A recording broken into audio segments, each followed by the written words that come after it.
यावर्षी शेतकऱ्यांनी जवळपास 75-80% लागवड ही कांद्याची केली आहे. शेतकऱ्याला वाटलं की प्रत्येक वर्षासारखा आपला थोडाफार भाव मिळेल, पण यावर्षी अशी बेकार परिस्थिती झाली आहे की एक तर रोप एकत्रित घेऊन लावलेलं असतं, त्यातमध्ये खत त्याच्यानंतर पुन्हा फवारणी, मजूर काढायचा बिडाचा खर्च केला तर ते एक काहीच परवडत नाही. आणि आजकाल कांद्याला काय झालं, 2 रुपयापासून एक 1500-1600 पर्यंत भाव आहे, परंतु हा माल मार्केटला न्यायसुद्धा परवडत नाही. कारण की माल हा एकतर यावर्षी काय झालेलं आहे, ज्या क्षेत्रामध्ये 100 पिशव्या माल निघत होता त्या ठिकाणी फक्त यंदा 30 ते 35 पिशव्या माल निघत आहे. त्याच्यामध्ये काढताना काय 20-25% माल खराब निघतोय, काढताना तेवढाच निघतोय आणि भरताना तेवढाच निघतोय.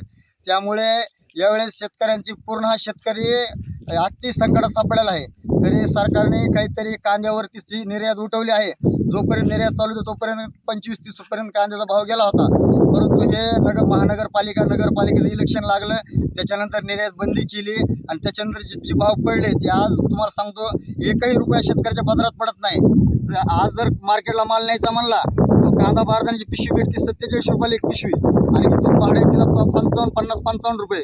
म्हणजे एक पिशवी म्हणजे 50 किलोला खर्च येतोय 100 ते 125 रुपये, आणि तिथं मार्केटमध्ये मग कांदा विकतोय 100 रुपये क्विंटल, 200 रुपये क्विंटल, 300 रुपये क्विंटल. यामुळे सरकारला अशी एक विनंती आहे की एक तर शेतकऱ्यांना सरसकट कर्जमाफी तर तुम्ही करणार म्हणून सांगितलं जूनमध्ये, पण त्यानंतर एक कांद्याचं जी लोकांचे नुकसान झालेले आहे त्याच्यामध्ये शेतकऱ्यांना एक 5 रुपये 10 रुपये प्रमाणे किलोप्रमाणे शेतकऱ्याला अनुदान द्यावे.